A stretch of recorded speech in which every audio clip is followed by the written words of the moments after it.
When you don't know how a recruit's really doing until week 10, that's a problem. TrackWired's field training management software replaces old school paperwork with a clean, automated system. Streamlined reporting, knowledge comprehension, and crystal clear performance trends, all handled in one secure place. TrackWire gives you real time insight into their field training process so supervisors get real time visibility.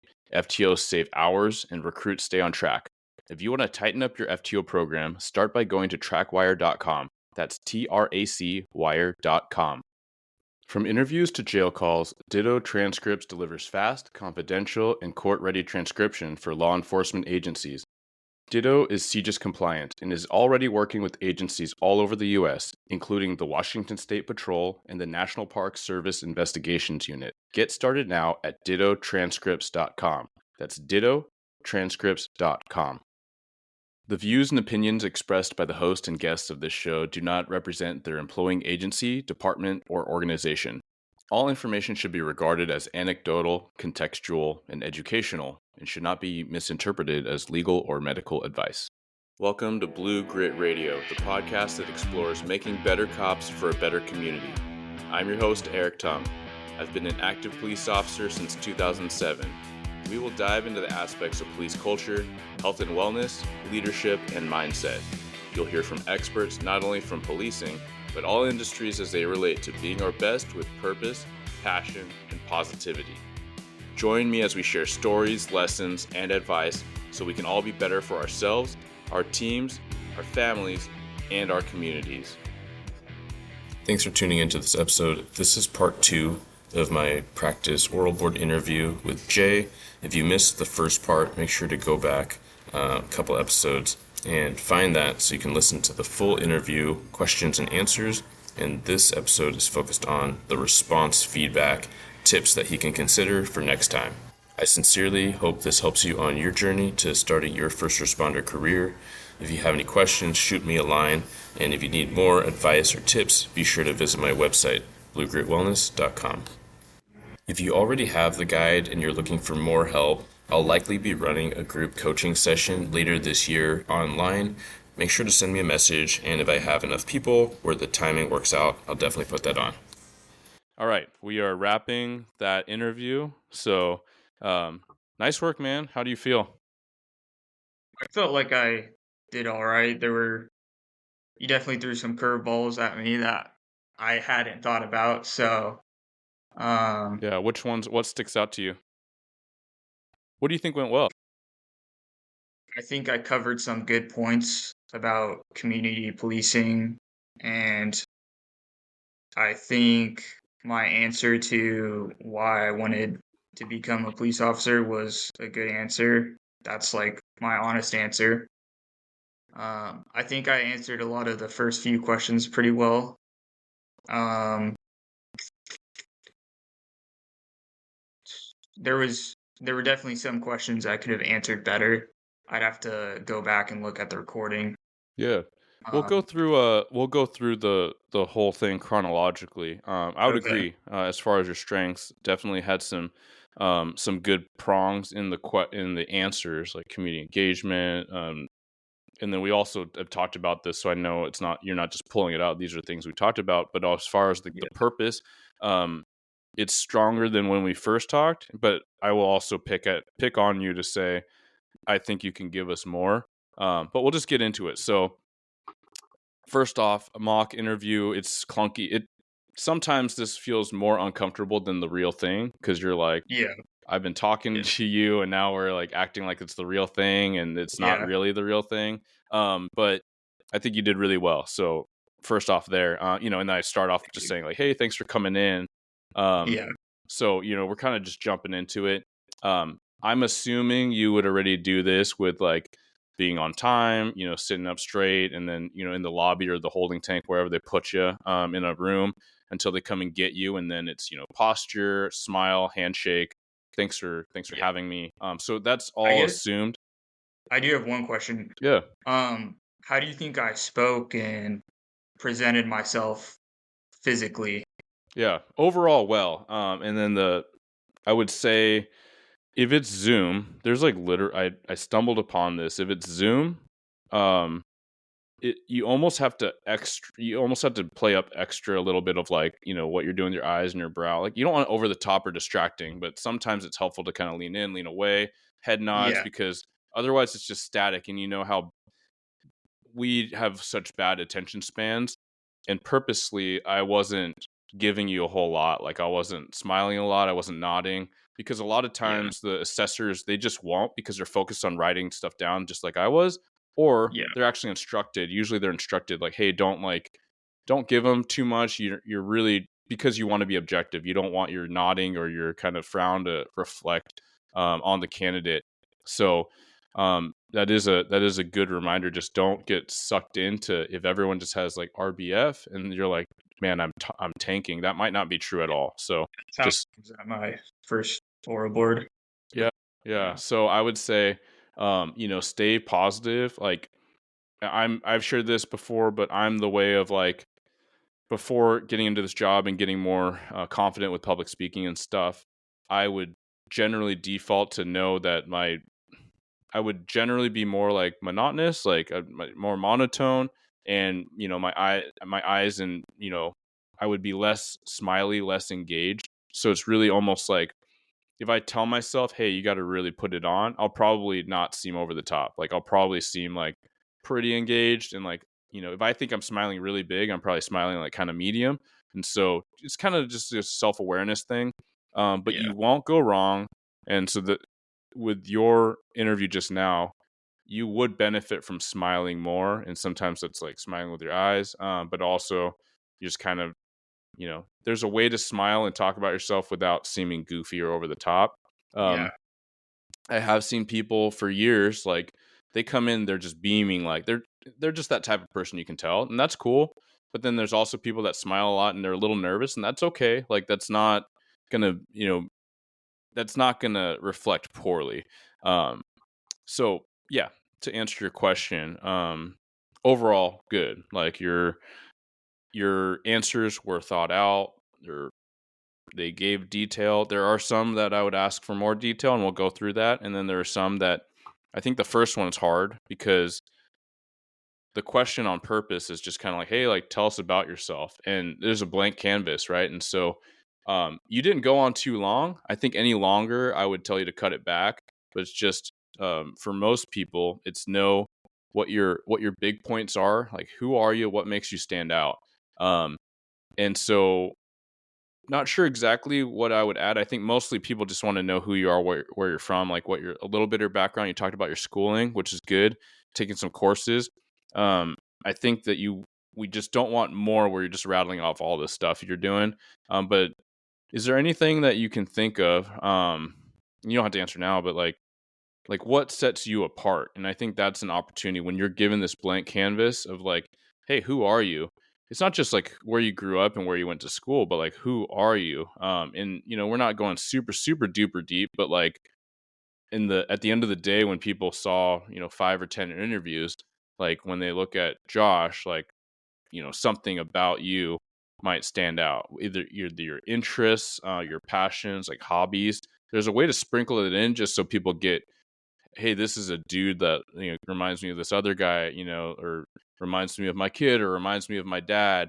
Um, just kind of humanizes.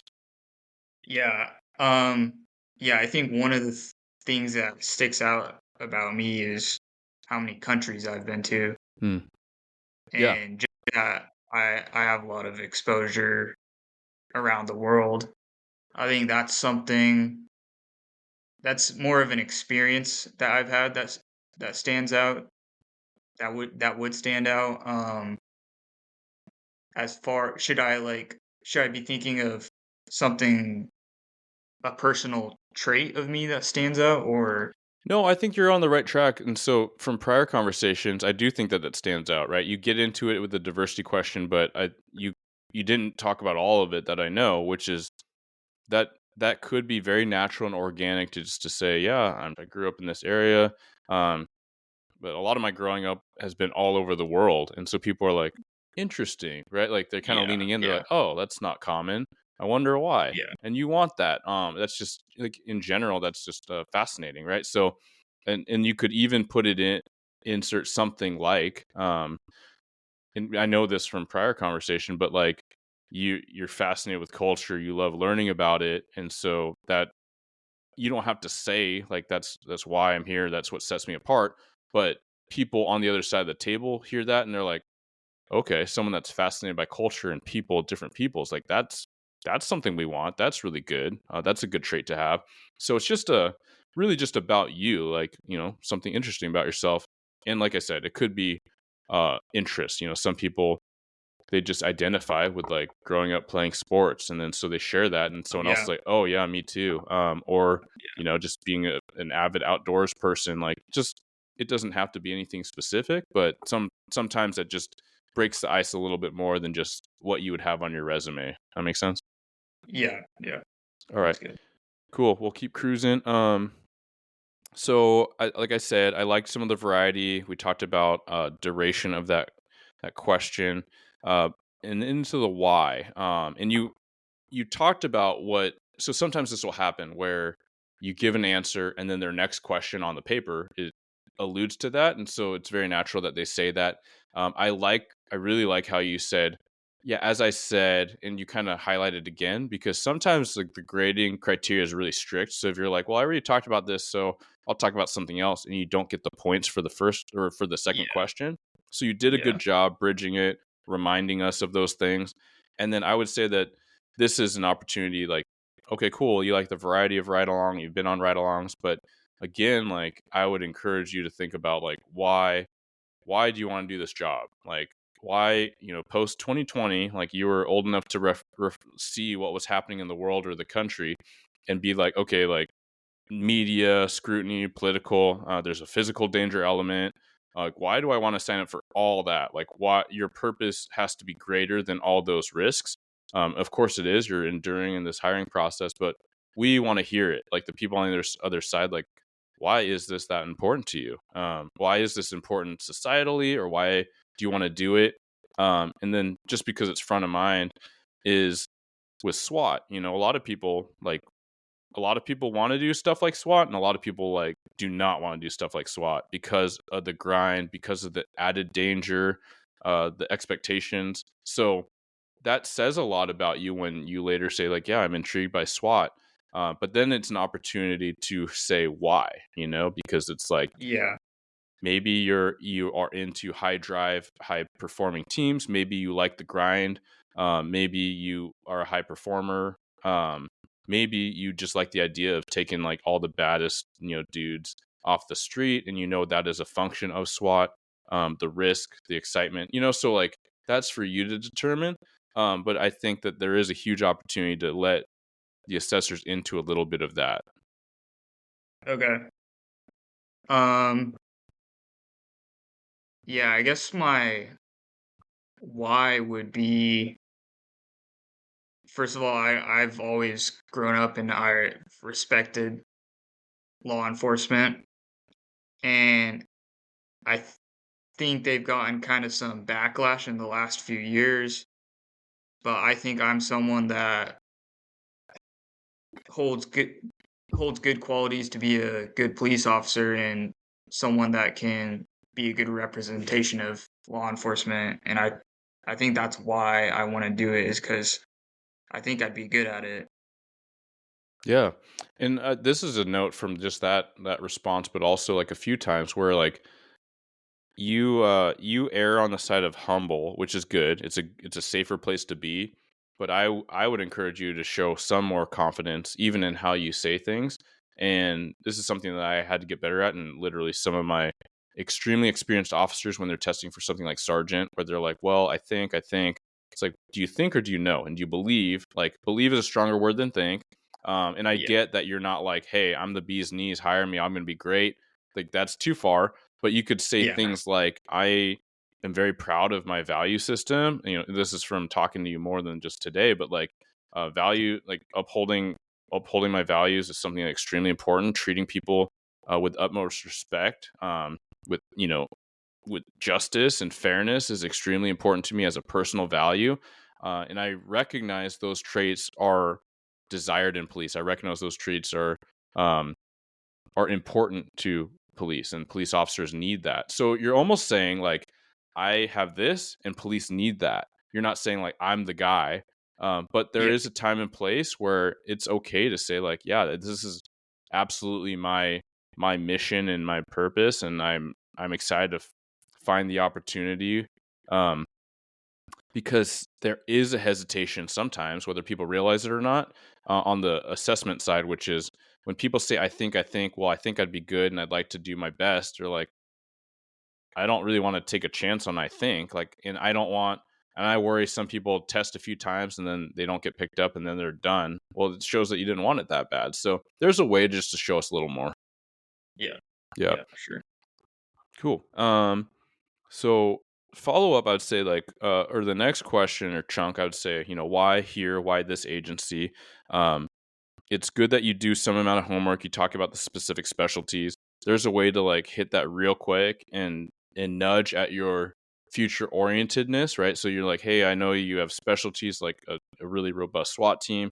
That's extremely exciting to me. I don't know a ton about it, but from what I know, that seems like the kind of environment where I would be ecstatic to work in, high pace. So then you're saying something that you see that you are reflecting your qualities. So you're like, so everyone's hearing, Yeah. oh, high pace, he's a worker. Oh, you like that. Um, but then I'd also say like, why here? And what I know about you, like, it's a huge opportunity to like highlight like you're local. You didn't just, Yeah. Yeah. apply for 30 agencies on both sides of the mountains. You're like, I'm from here. I know the area. Like this is home. There's an appeal to that for sure, and it's what the Yeah. community wants I too. totally forgot about that. Yeah. Yeah, no, you're good. Yeah. That's what this is for.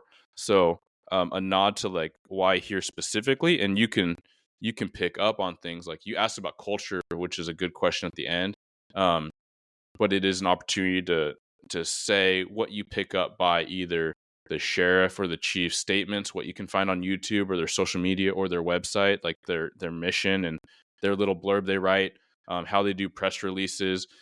You get a sense for the vibe, or I mean, honestly, like whatever sense you get from that agency as a civilian is what they're putting out. So what you hear or read that resonates with you, like highlight that, and then you're kind of showing the intersection of the agency's about this. Oh, I'm about that too, and that's what stood out to me. And so they love A, that you did the homework, but then B, like you're identifying something that you fit into that culture and add to that culture. That makes sense. Yeah. That makes sense. Yeah. Okay, awesome. Um, hardship. That was good, and then I did the follow up. Sometimes you won't get a request for follow up of like, hey, what's the result? What's the outcome? Sometimes you'll get that nudge, so it's just a reminder, like remember all parts of the question, or if you're nervous, like and you did this, I think somewhere in there where you're like, could you confirm? Did I get all parts of the question, or was there a last part? So that's totally Yeah. fine. I think it was for that question. Okay. Yeah. Cool. Yeah. So outcome results, and that's a common thing that people just they kind of space because they're in the moment, and it's like you're Yeah. you're decently stressed, which is understandable. But I like the answer because it shows a lot of introspection and self awareness, which is a thing that you carry pretty well in the interview in other aspects too. Um, Next was the diversity question. I thought that was a really good kind of overview about your personal insights to diversity. Shared a bit about yourself, which makes you stand out. You could throw in like the moving all over thing in there, but all in all, solid overview there. The conflict with the job again. I really liked how you outlined the question and the parts of it. You answered all the parts, but I really liked how not just self-awareness, but you took ownership to say like, hey, when I look back and in the moment, like I might have been contributing to the problem, right? Like you're like, I kind of stayed to myself. I didn't, I could see how she would see me treating her differently because I didn't engage back because I felt a vibe or something. And you Yeah. proactively bridge that with rapport and her interests and her car. So that was a great example that hits on all parts of the question. Yeah. Um, let's see, feedback on purpose. So on your purpose, then I think that ties back. I made a note, but that ties back to the beginning of like why police, and we talked about that. Um, so the mistake question, we touched on that briefly, but yeah, I think it is a good opportunity to think about like what you're not super proud of, or the little missteps. It might be like, it could be something simple. It could be like lying to your parents and then being like, yeah, you know how that feels and you know you're not about it. And everyone does stuff like that. So it doesn't have to be anything crazy, but it just shows there are things, it shows a character thing, I think. Like, we don't want to overdo shame, but no, we learn from shame and we learn about ourselves in that feeling. So it's like, hey, I did this, don't like it, didn't like the feeling of it, feel pretty crappy about it, and here's what I learned. And so that's the takeaway, I think, where that the question was not super specific, but where you can knock it out of the park is on the reflection point. So, like, what did that do to you? How does that govern how you think about things and look at things and decide to carry yourself, and uphold your values? And then, because that's what we want, right? Like, that's who we want to hire, is the person that's like not perfect, but learned a ton from their imperfections. Okay. Yeah. And yeah, the only thing with that is, could it be a red flag if I mentioned like drug use or anything? Should I stay Yeah. away from that? We talked about that. I think, when you're brief about it, it's okay, because you let's just say this is the chief's interview and they already have your packet. You already talked to the background officer, investigator, and I know your specific example. So like, I that is not a concern to me, um from my professional experience, and I don't think it'd be a concern to a lot of agencies. So if you already talked about it, and the detective or the investigator's like, yeah man, like, that's not, thank you for being honest about it, that's not going to be a deal breaker. It's, we'll consider it, but it's part of the thing. It may be more appropriate to bring it up, like, yeah, I experimented with drugs as a teenager. um and that's something that sticks with me all the time. Like, I thought about it, and I've not, since that moment, ever gone back to that mindset and just being so careless and immature.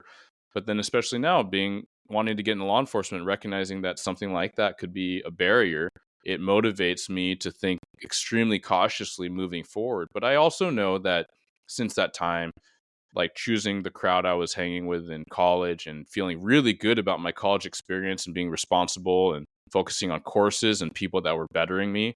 You could say all that even if you talked about it before, right? Because now you're tying things together, and we're like, okay, this is a very reflective young man who, yes, like, you outline your youth sometimes, but then always like flip it into, but here's why you shouldn't be concerned, because I'm not your common 20 something year old.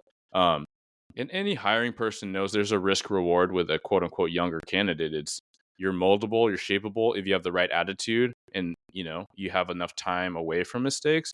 Um, but at the same time, there are the concerns of immaturity, judgment, things like that. So I think it's like, you're basically, to kind of summarize, like, you're not hiding from it. But I don't think for most situations, on your first interaction with the agency, Yeah. like, I don't think I'd Like be if like, the oral hey, board is before the background yeah, and that's just a investigations. personal strategic thought, Yeah. is like, I would use something else so people's bias doesn't over consume them. Because if you had a sit down conversation later, they'd be like, oh, I'm not worried about that. But if you say, like, I experimented with drugs, they're like, ooh, like, that's what, Yeah. like, that's Yeah. not that's how I remember you now. So that's just a personal take on it. Um, okay, we covered So all it could that. be something small like cheating on a test or Yeah, lying. yeah, hmm for Okay. sure. Understood. Um, And the okay, so the smell of alcohol. So the ethics, apologies, like, I was trying to think, okay, how do I ask on ethics? But we'll go to the smell of alcohol. You hit on a lot of things that are good as far as the progressive process. But I think that, like, with questions you're unsure of, because I purposefully didn't give you much info, like, I didn't say, like, yeah, his eyes are bloodshot, you're talking to him and it seems to be coming from his mouth. Yeah. So I think you could pause and be like, you can, it might not even be what they expect you to do, but you can really illustrate your thinking process out loud to say, yeah, I recognize, if there's smell of alcohol on somebody, like an employee, especially a police officer at work, like, that could be a huge concern. You can't be drinking at work. I was like, I also recognize there's a lot I don't know about the situation. So this is what I'd be wondering. I'd be wondering, okay, like police officers deal with drunk people all the time. Did he get in a fight? Did he get spilled on at a bar? He's at the end of his shift, so who knows what could have happened. Um, I think that this is where talking to experienced officers, you can Yeah. get a sense of and think kind of like what a real person would do, not a test environment, because test environment, you're like, man, I got to hit all these things and not back down from, you know, a violation of ethics, right? Because that's the question. But you could say, yeah, like I know it might not be like that person drinking it easily, like more likely than not that person's not drinking, but something happened, they got spilled on. But I'd want to talk to him because it perks my brain, and you don't know unless you kind of are curious about it. And I have a sense, I could see how talking to him, I might say, man, it smells like booze, and he might tell me this story about how he had to deal with this drunk guy that was falling all over him. Or at the same time, something like I might notice, like he does smell of alcohol, and he slurs his words, and his eyes are bloodshot and glassy.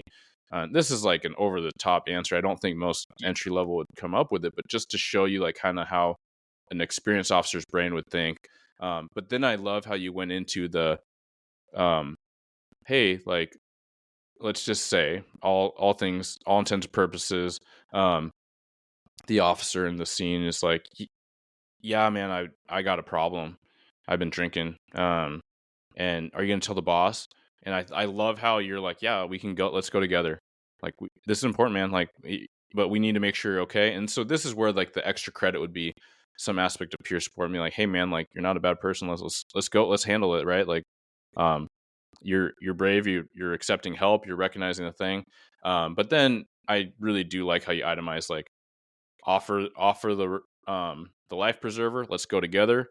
You don't want to go together. You're dodging me. Now you're calling me a rat. Okay, I gotta go. Like I gotta go tell the boss myself because this is not permissible. So, and that is an important part of a question like that is Yeah. recognizing, can you have the hard conversation Yeah. when it needs to happen. Yeah. And I've heard of examples like, you see you see a partner or someone, it looks like they take a candy bar from a convenience store and they don't pay for it. Yeah. um I mean, not just, some people say like, oh, I'm going to go to the boss, that's not allowed.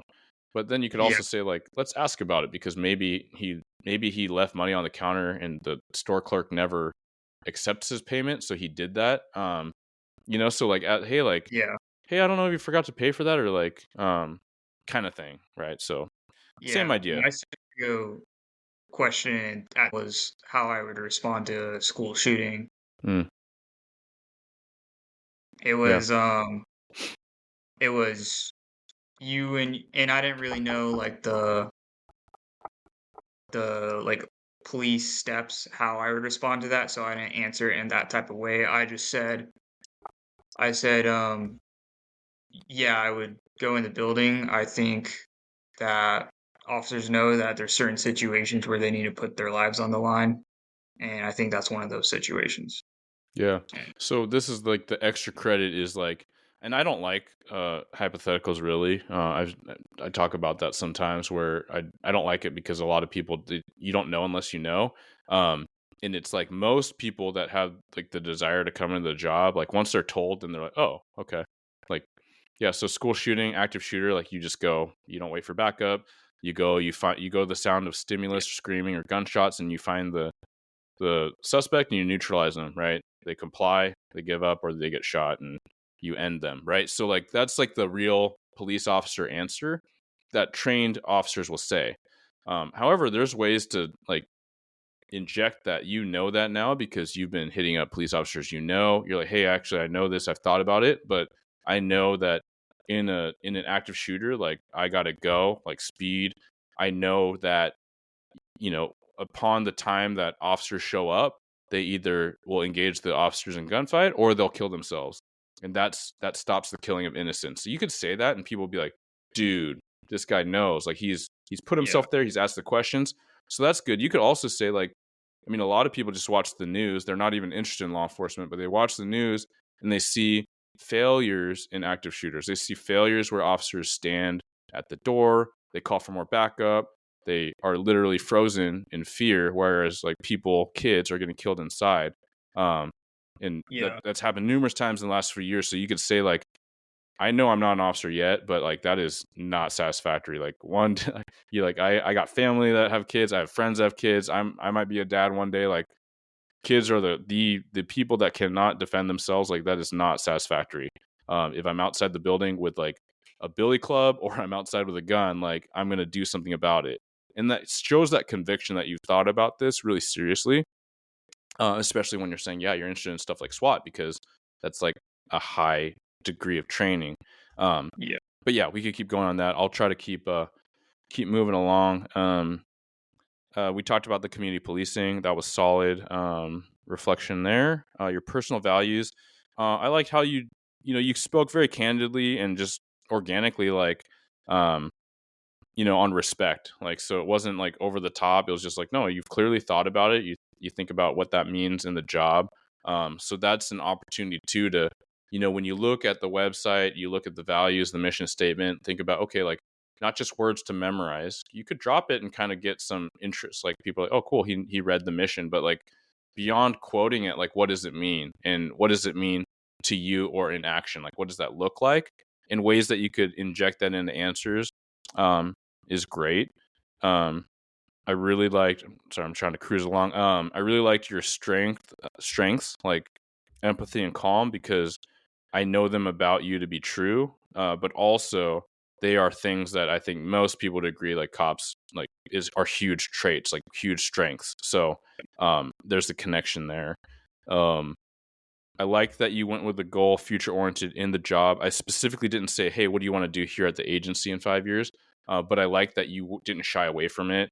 A lot of times, again, it's like no knock if someone feels uncomfortable and they just say, well, I want to, be a homeowner and all that stuff. Like, cool. Like the point of the question is really get people that are future oriented and goal oriented. But when you make it professional, you're like, okay, I'm doing the work. I'm gonna be a cop, right? So that's a little bit of the assumptive thinking. But to say like, I'm not just here to collect a check and like go to my dispatch calls. I'm trying to like push myself and do hard things ultimately, which you hit on. So, and we talked earlier about how you could expand a little bit on that, but I like how you hit it. Um, Yeah. and especially just being the best you can. That's where I nudge you. I'm like, how do you plan to do that? They might not nudge you. So again, it's just fleshing out how do you ensure, like, because it sounds great to be the best patrol officer you can be, but like, how is that? And you could tie it in with things you've already said. You're like, well, uh, I keep myself in check, like as far as my ego and humility, because of the people I surround myself by, but also the people I surround myself by are like the high achievers and like people that make me better. And so I plan to focus on those people in my work group, what have you.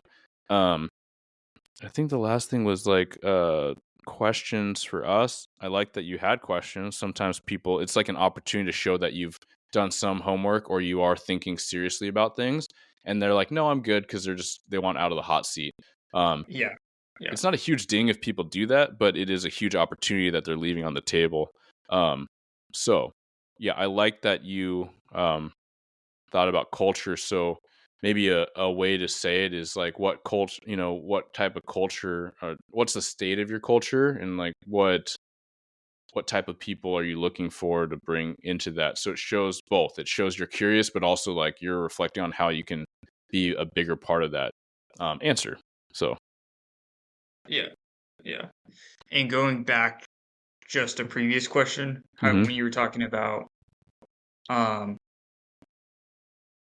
what do you plan down the road for your, or like how are you going to be the best patrol officer you can be?